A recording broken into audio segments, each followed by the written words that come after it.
M এর পরে যদি বি বর্ণটা থাকে তাহলে ওই বি এর কোনো উচ্চারণ হয় না।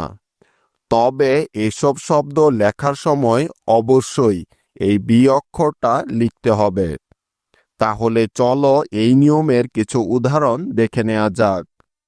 যেমন দেখো, DUMB, ডাম। লক্ষ্য করে দেখো, এই শব্দটির প্রথমেই আছে ডি, তাই ডি এর পরিবর্তে নিয়ে নিলাম ড, তারপরে আছে ইউ। এবার দেখো, এখানে ইউ বর্ণটি দুটি কনসোনেন্টের মাঝে আছে, অর্থাৎ ইউ এর আগে একটি কনসোনেন্ট আছে এবং ইউ এর পরেও একটি কনসোনেন্ট আছে। তাই এখানে ইউ এর পরিবর্তে নিতে হবে আকার।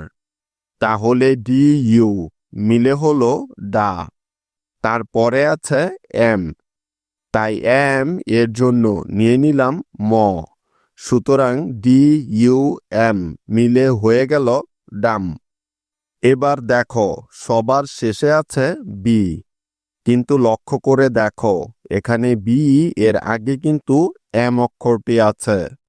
তাই নিয়ম অনুযায়ী এখানে বি এর কোনো সাউন্ড হবে না, অর্থাৎ বি বর্ণটা এখানে সাইলেন্ট থাকবে, কারণ এটাই হলো বি এর সাইলেন্ট থাকার প্রথম নিয়ম।